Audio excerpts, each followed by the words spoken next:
I've prayed for the wayward child, but the wayward child won't return. I've prayed for the marriage, but the marriage won't turn. I prayed that God would help me in this economy, open a door, but the door has remained shut. I've prayed, but I haven't seen any movement from heaven. The first thing Gabriel will say to this discouraged preacher is, don't be afraid, Zechariah. Then he tells him some good news. God has heard your prayer. I want to tell somebody here today who's discouraged at the coming toward this Christmas season.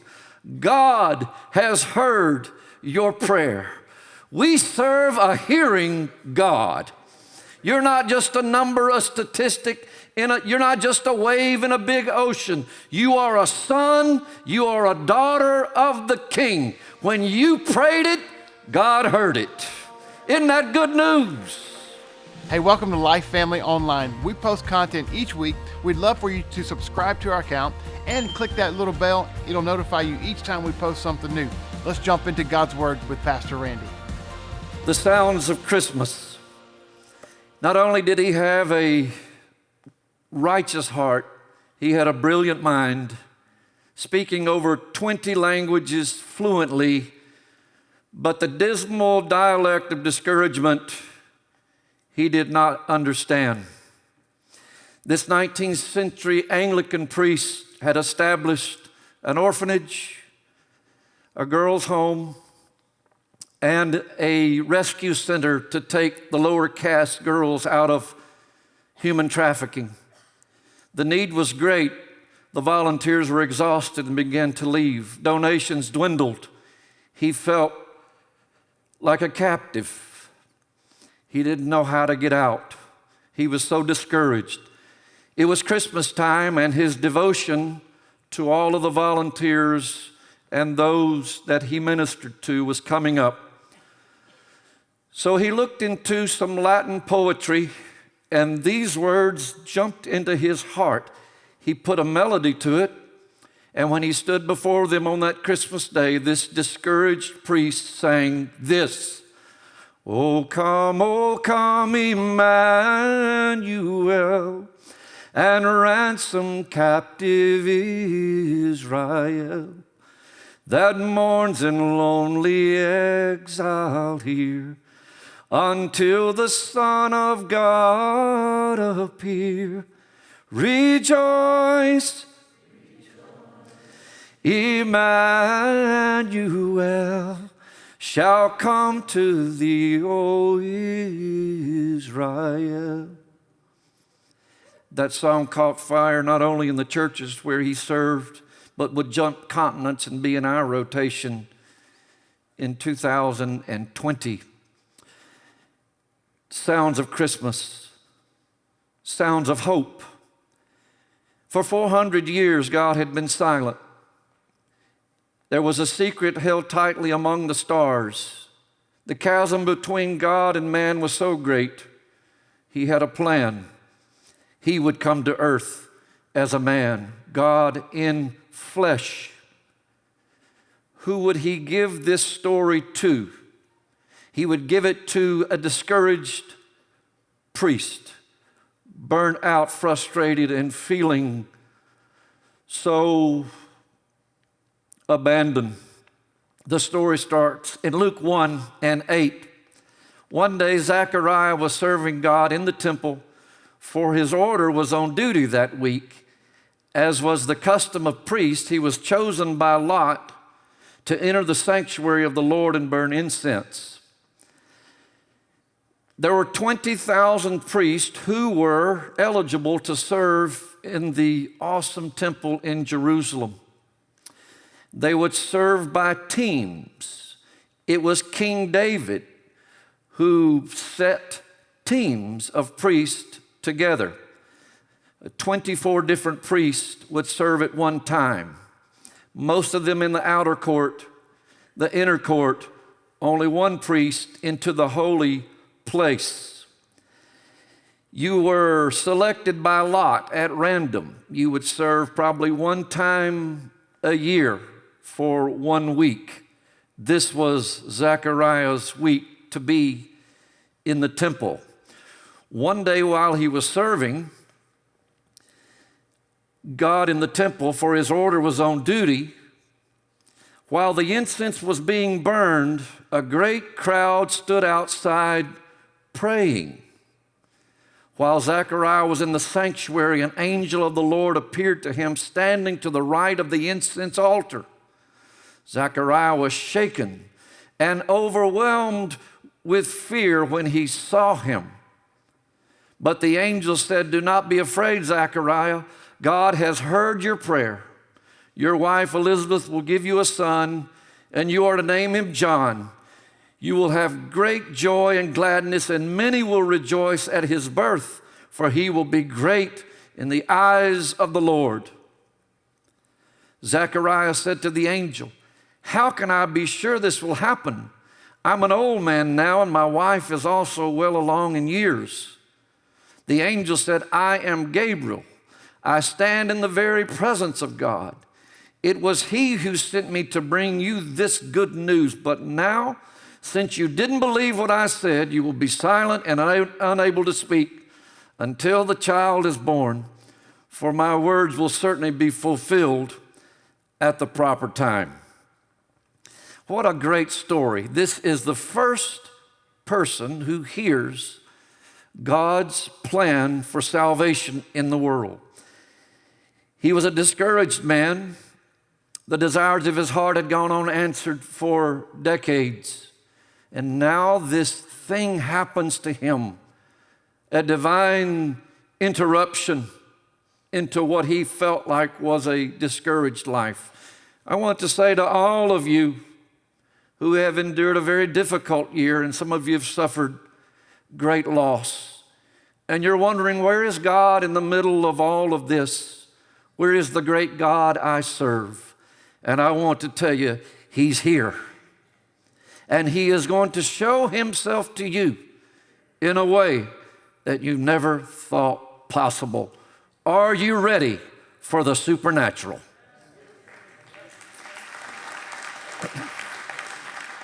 The sound of hope rises in my worship. Luke 1:10 tells us that while the incense was being burned, a great crowd stood outside praying, and then the angel appeared on the right side of the incense altar. To understand where we are and what this looked like, let me just show you this picture. It might be a little hard to see, but I think might just give you a setting for this scripture. This is Zechariah in full garment, a priestly attire. And there are three things here in the holy place. There's the menorah, there's the altar of incense, there's the table of showbread. Only one priest could go here. Behind that was another compartment that held the Ark of the Covenant. This priest was not able to go into that. Only the high priest, one time a year, to make atonement for the sins of Israel. But this duty on this day, this priest was selected by lot, but I believe by the hand of God. He went in not expecting much, but what he got was an angelic visitation. Gabriel saying to him, "God has heard your prayer." It's interesting to me to know that it was in the middle of the incense going up that the angel appeared. When you bring these three artifacts through the cross, and what is the type and shadow of them? The menorah is the Holy Spirit, the oil that fills you, leads you, comforts you, and guides you.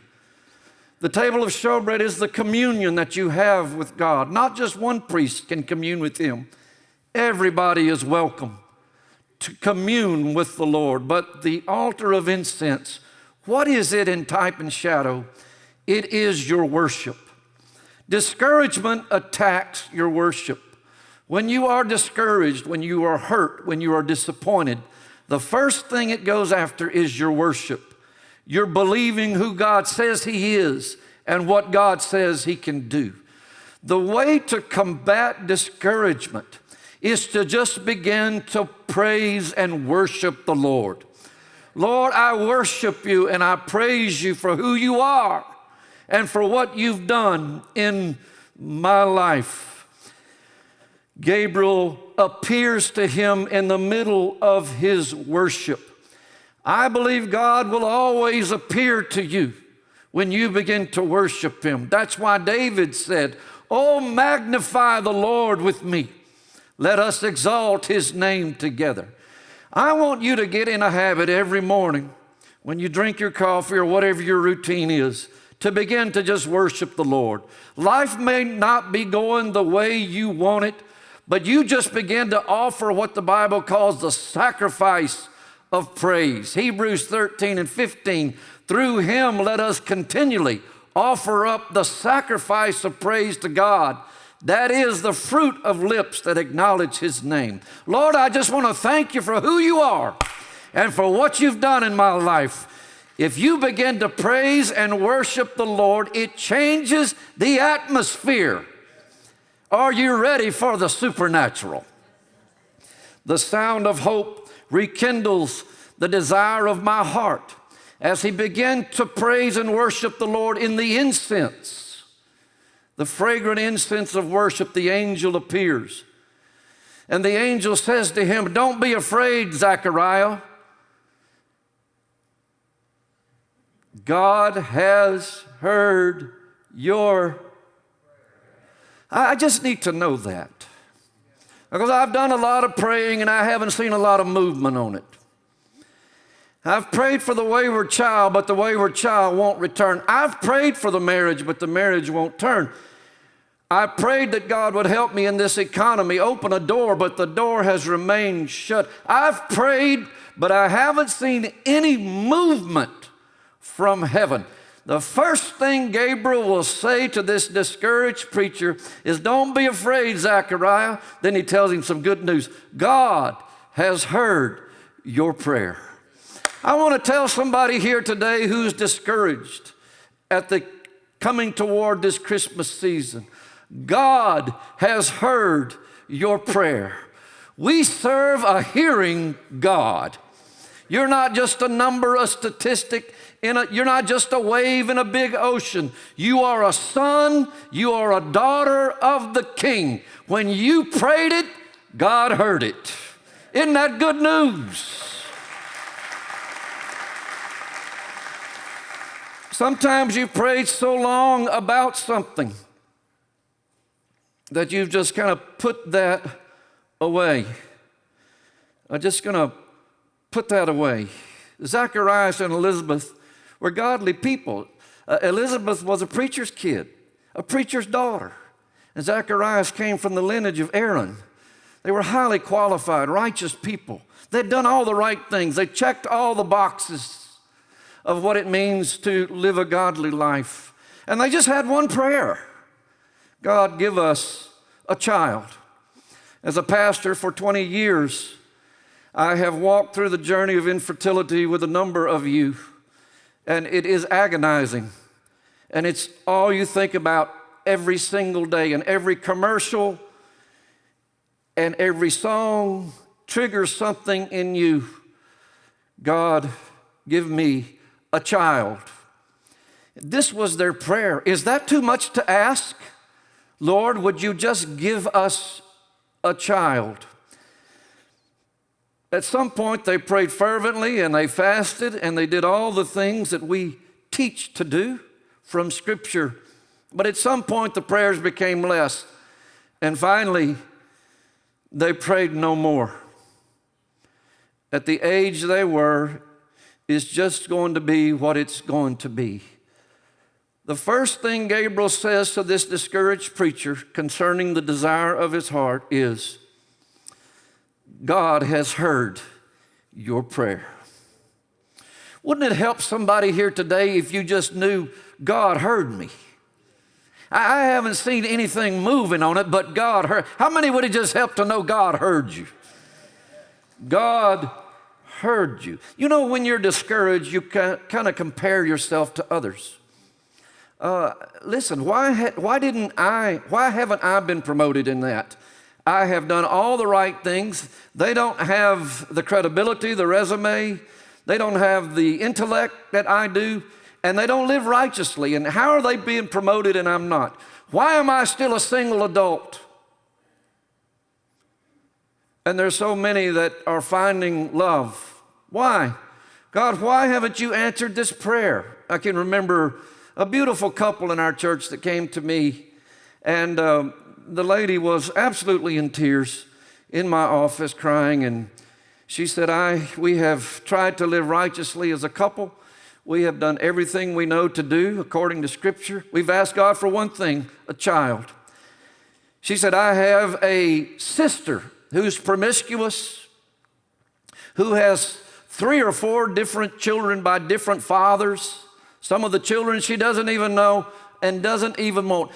Pastor, can you help me understand why God allows my sister to have children she doesn't want, but as for me?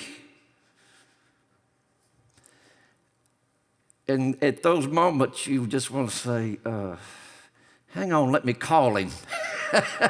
Just a second. There's just some of those things I don't know. But I do know this: God heard your prayer. There was a worship leader in Psalms. His name was Asaph. He wrote 12 powerful Psalms that we read. We generally ascribe those to David, but it was actually Asaph. He got to looking around. He was a righteous man. He was a worshiper. And he asked the Lord for some things that hadn't come to pass. He began to compare himself to others. He wrote Psalm 73 just for you. But as for me, my feet had almost slipped.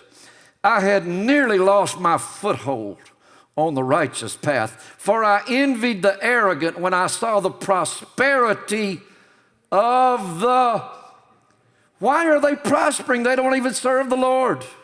Look what he says next. When I tried to understand all this, it troubled me deeply till. Everybody say till. Ah, that's the best word in there. Till I entered the sanctuary of God. When I entered the sanctuary, I understood there's a bigger plan. There's a greater God. I don't know how he's going to do it, but I just want to tell you, he's going to do it. Hope is the only thing stronger than despair. In the middle of his worship, the supernatural appeared. When the supernatural appeared, it began to rekindle the desires of his heart. What is that prayer for you that you've stopped praying for altogether? You don't even want to go there anymore. I don't think I'll ever be sober. I'm just going to put that away. I don't think I'll ever, what is that? And I want to tell you, God heard that prayer, and he's going to rekindle the desire of your heart. Hallelujah. The sound of hope exceeds my limitations. Gabriel came to tell you, all of you today, through this story, that what you thought was impossible for God, all things are possible. Luke 1:18, Zechariah said to the angel, how? Okay, I'm a 70-year-old man, and you're telling me I'm going to have a son. And he says, how? How can I be sure this will happen? I'm an old man now, and my wife is also well along in years. He probably could have left that part out. He's going to get a whooping when he gets home. Anytime God appears to you and announces something prosperous, you will have that business. You will have a blessed and contented relationship. Your son and daughter will turn their heart toward God. When you hear this hope from heaven, the sounds of hope, you begin to say, how? How? Hebrews 11:1 says, now faith is the substance of things hoped for, the evidence of things not seen. If you could bring it to pass, you would have already done it. But this time when God brings it to pass, you'll have no one to thank but Him. I want to tell you this startling fact, though, for you concerning the supernatural. Most of the time, God hides the how. That's just for me to know and for you to trust. Lord, how? We're 70 years old. How can we have a son, the forerunner of Messiah? How? He said God will explain that. You know what I love about this story? Gabriel is going to appear to Zachariah and Elizabeth and then fly to Nazareth to talk to Mary. First to Zachariah. But of the two, there was only one couple that it was an immaculate conception. For Zachariah and Elizabeth, well, fist bump to you, Zachariah.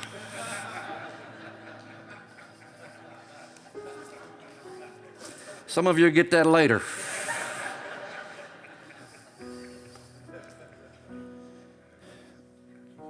The world has slowed so you can rediscover yourself and your relationship with God. Your calendar has been altered so that you can spend time rediscovering in this Christmas season who He is to you.